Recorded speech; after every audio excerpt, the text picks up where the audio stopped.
On the morning of 6 July 1945, President Harry Truman stood alone in the White House, holding a thin folder. The room was quiet, unnaturally still, as Truman read an order that could reshape the world. He thought of the boys overseas, of pilots training in secret, of cities lying beneath clouds, far away. Across the Pacific, American commanders wrestled with the same weight, knowing that victory demanded something unprecedented. Soon, the war had devoured Europe, burned Asia, and now narrowed toward a final decision, at last. In the secret deserts of New Mexico, scientists had proven a weapon that commanders barely understood fully. This order didn't feel like strategy, it felt like a sentence, written for history, forever. Truman signed, knowing names would vanish, maps would change, and conscience would linger silently. Far from Washington, bomber crews rehearsed routines, unaware of the moral storm forming ahead. Generals spoke of necessity, of numbers, of ending the war quickly and decisively. Yet beneath briefings and maps, a question pulsed. Could anyone live with this choice afterward? The order moved forward through channels, stamped and approved, carrying unimaginable weight onward. Every commander sensed history watching, its gaze unblinking, its judgment delayed for years. What began as ink on paper would soon become fire over a living city below. And as dawn approached in the Pacific, the men tasked to act slept uneasily, dreaming. None of them yet understood how this single command would haunt American commanders forever, inwardly. On 7 July 1945, General Leslie Groves paced his office in Washington, gripping a cigarette. He had overseen the impossible, guarded secrets, moved mountains of steel and mines. Now the project had outgrown him, slipping into the hands of commanders and politicians alike. Groves knew the weapon worked, but consequences refused to stay theoretical any longer. In the Pacific, General Curtis LeMay studied target folders. His expression hard, unreadable. Cities were numbers to him, grids of industry, knots of resistance, calculations of effect. Yet even LeMay sensed this mission felt different, heavier than the firebombing of Tokyo nights. The order specified readiness, not debate. Timing was everything, weather was critical. Pilots of the 509th Composite Group trained on Tinian Island. Isolated, curious, disciplined. They practiced long flights, single bomb drops, silent returns, never told why. Colonel Paul Tibbets carried the weight quietly, smiling often, sleeping little. He knew secrecy protected lives, but also stripped men of choice and consent. Far away in Potsdam, Truman met Stalin. Spoke carefully, hinted vaguely, concealed truth. Diplomacy marched beside annihilation, each step measured, each word restrained. Intelligence reports spoke of Japanese resolve, of civilians training with spears, grimly. Commanders argued invasion casualties, hundreds of thousands. Numbers haunting briefings. The order remained active, waiting only for weather and final approval. Every hour that passed narrowed paths, closed doors, removed alternatives. And somewhere between certainty and doubt, American command had crossed a line, unseen. On 8 July 1945, the weather charts arrived, spread across tables, studied in silence. Commanders leaned close, tracing fronts and clouds, knowing skies could decide history. On Tinian Island, the air hung thick, engines idling, men waiting between drills. Paul Tibbets walked the runway, feeling heat rise through his boots, slowly. He thought of responsibility, not glory, of doing a job, cleanly. The bomb was assembled nearby, piece by piece, guarded like a living thing. Scientists watched nervously, their equations finished. Their control finally ended. General Groves sent coded messages, short and final, no room for hesitation. In Washington, Truman prepared to leave Potsdam, carrying knowledge no ally shared. He believed the order would save lives, yet sleep refused him nightly. Across Japan, cities functioned normally. Children walked to school, trains ran. No sirens warned of what approached. No defense existed against the unknown. Military planners selected Hiroshima, a strategic hub, untouched by bombing, deliberately. Its preservation made it perfect, for measurement, for demonstration, coldly. The moral weight pressed harder now. Impossible to ignore, impossible to reverse. Commanders spoke less, listened more. Understanding silence meant inevitability. On Tinian, crews were briefed at last, hearing fragments, not reasons. They learned only that success mattered. Failure was unthinkable, consequences vast. As night settled over the Pacific, final checks began, quietly. History inhaled, holding its breath, waiting for dawn. In the early hours of 9 July 1945, engines roared softly, under strict blackout. The runway lights flickered briefly, then vanished, leaving only stars overhead. Paul Tibbets climbed into the cockpit, steady, focused, carrying more than orders. The Enola Gay rolled forward, heavy, deliberate, straining against gravity and fate.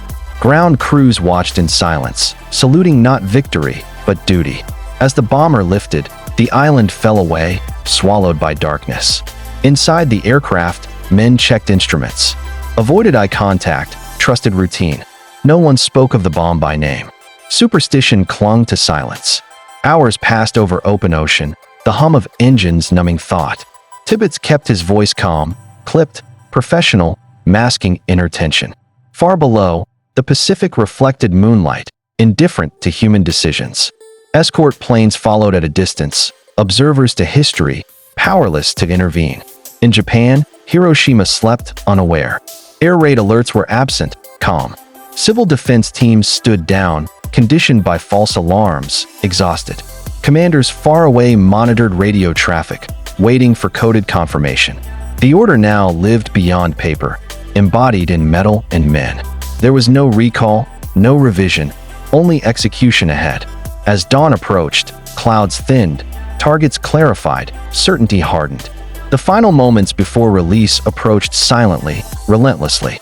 At first light on 6 August 1945, the Japanese coastline appeared calm and unchanged. Paul Tibbets adjusted course, voice steady, eyes fixed forward, disciplined. Weather scouts reported clear skies. Hiroshima visible, fate confirmed. Inside the bomb bay, little boy waited, inert yet terrifying. Perfectly assembled. The crew moved through checklists, muscle memory overriding rising dread. No alarms sounded below, no fighters challenged the approaching formation. Hiroshima revealed itself slowly, a revered city, alive and breathing. Tibbets gave the order, simple words, carrying infinite consequence. The bomb was released, dropping cleanly, spinning gently, silently. For 43 seconds, nothing happened. Time stretched unbearably. Then light consumed the sky, brighter than the sun, erasing shadows. The shockwave followed, violent, massive, ripping through air and earth. The Enola Gay lurched upward, escaping destruction by seconds. Crewmen stared back, stunned, speechless, witnessing something unrepeatable. A towering cloud rose, boiling, monstrous, beautiful and horrific. Below, a city ceased to exist, lives ended instantly, countless more doomed. No one on board cheered, no one spoke. Silence filled the cabin. Tibbets noted the time, the coordinates, performing duty, numbly. Far away, commanders received confirmation. The order completed, irrevocable. In that moment, victory felt abstract, distant, strangely hollow. The war had changed forever, and so had the men who ended it. On 9 August 1945, the shock had not yet settled when another order moved forward. American commanders gathered reports, casualty estimates incomplete, radiation poorly understood. Some believed Hiroshima was singular, a warning sufficient, a line clearly drawn. Others feared hesitation. Believing momentum itself now carried strategic necessity. In Washington, Truman approved continuation, his jaw tight, his words measured. The machinery, once started, proved difficult to stop, emotionally and politically. On Tinian Island, crews prepared again, quieter this time, more aware. Major Charles Sweeney took command, carrying lessons learned too late. The target was Kokura, chosen for industry, spared before, preserved intentionally. Weather intervened cruelly, clouds obscured aim, fuel ticking away. Circling wasted minutes, tension rising, decisions narrowing rapidly. Sweeney diverted to Nagasaki, a secondary target, imperfect, hilly, civilian. At 11 August 1945, local time, the bomb fell through broken clouds. Detonation came offset. Damage uneven, suffering no less real. Factories vanished, neighborhoods folded inward, people burned and buried. Observers recorded yield, blast radius, fire patterns, clinically.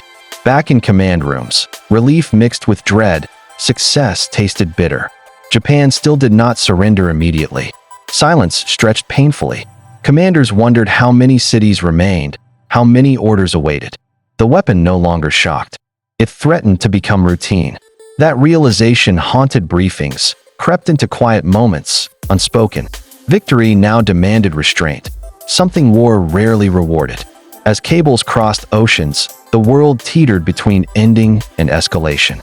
By 12 August 1945, American command rooms felt heavier, quieter, changed. Reports from Japan described devastation beyond expectation, beyond comprehension. Medical officers spoke of burns without flame, sickness without wounds. Commanders realized this weapon extended suffering far past the blast. General Groves reviewed data, expression tight, haunted by unintended truths. Scientists urged caution now, their voices softer, burdened by responsibility. In Japan, Emperor Hirohito listened to advisors, hearing words never spoken before. The nation bled silently, cities gone, people displaced, spirit fractured. American intelligence intercepted fragments. Hints of surrender, fragile and uncertain. Truman waited, resisting pressure.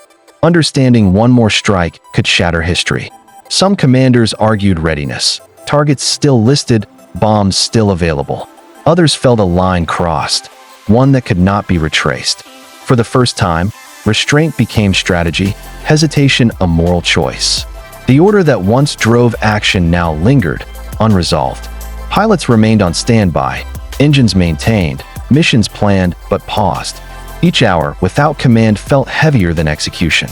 On 15 August 1945, Japan finally spoke, surrender broadcast to the world. Celebrations erupted, yet among senior officers, relief mingled with unease. Victory arrived carrying ghosts, shadows of cities erased. Commanders understood their success would be judged differently someday. The order had achieved its goal, but at immense cost. Its echo would not fade with peace. It would follow them home. In the weeks after, too. September 1945. Silence replaced urgency across command halls. Uniforms still hung pressed, medals still gleamed. Yet conversations shifted inward. American commanders returned home as victors, greeted by parades and gratitude. At night, many replayed briefings, orders, signatures, moments frozen. General LeMay dismissed doubts publicly, yet privately avoided certain questions. Paul Tibbets smiled for cameras but guarded his thoughts carefully. Leslie Groves defended the decision relentlessly, as if defense were armor. Behind closed doors, officials debated precedent, fearing future misuse. The weapon had ended one war, but promised countless others. Strategists imagined enemies armed similarly. Skies no longer safe. Training manuals changed, doctrines rewritten, fear institutionalized. Commanders realized they had opened a door, not knowing how to close it. The order that once felt necessary now felt permanent. No treaty erased Hiroshima. No speech undid Nagasaki. Veterans spoke rarely. Civilians asked cautiously. Historians waited. In Japan, survivors began telling stories. Voices trembling, persistent. Photographs emerged. Shadows burned into stone. Bodies remembered by absence. American leaders watched global reaction, sensing judgment forming. The moral high ground felt unstable, contested. Victory had protected the nation but unsettled its conscience. This was no longer about war. It was about humanity, and commanders understood they would carry this knowledge alone. The order had not ended with surrender. It had begun a legacy. By 19 June 1946, the reckoning moved into public view, slowly, cautiously. Tribunals judged others, yet American commanders remained beyond similar scrutiny. Still, questions surfaced in hearings. Classrooms, newspapers, persistent and sharp. Could necessity justify annihilation? Could victory absolve consequence fully? Military leaders testified calmly, repeating casualty estimates. Invasion projections, grim. Behind composed voices, memories stirred, vivid, unwelcome, enduring. Photographs from Japan circulated wider now, unsettling even hardened officers. Shadows on walls spoke louder than communiques, than medals. Some commanders doubled down, convinced doubt invited weakness, future peril. Others retreated into silence, choosing privacy over explanation. Paul Tibbets refused apology, framing duty as shield, firmly. Leslie Groves clung to logic, statistics his refuge. Yet younger officers watched closely, absorbing lessons never taught officially. They learned that orders could succeed, yet still corrode the soul. The atomic age reshaped command itself, introducing fear as constant companion. War plans now assumed extinction, not conquest. Cities everywhere became hostages, mapped, numbered, waiting. American commanders sensed their decision had globalized vulnerability. The order that ended one conflict had armed all future ones. In quiet moments, some wondered if restraint earlier might have changed paths. History offered no rehearsal, no alternative ending to test. What remained was legacy, heavy, ambiguous, inescapable. As new crises emerged, Korea looming, tensions rising, the past whispered warnings. The men who once held the order now watched others inherit its shadow. By August 1950, the world stood transformed, yet haunted by familiarity. The anniversary returned quietly, uncelebrated, marked only by memory. American commanders, older now, watched new wars form on old principles. The atomic order had become doctrine, deterrence replacing decision, fear replacing debate. No single man now held such power, yet the system did, relentlessly. Hiroshima and Nagasaki became words, then lessons, then warnings. In classrooms and war colleges, officers studied maps, not faces. Still, some remembered the weight of that first command vividly. They understood that obedience had altered civilization, not just outcomes. The order succeeded militarily, but fractured certainty forever. It taught commanders that winning could feel like loss, that survival might demand choices history would never forgive. As years passed, voices softened, judgments blurred, but shadows remained. Every nuclear drill echoed that summer. Every alert carried its memory. The men who authorized, executed, and justified aged into silence. They left behind a world balanced on restraint, trembling. The order that haunted them now haunted everyone, not as accusation, but as warning. A reminder that command is human, and humanity is fragile. History did not condemn them simply, nor absolve them fully. It asked something harder, remembrance. And in remembering, perhaps restraint could survive.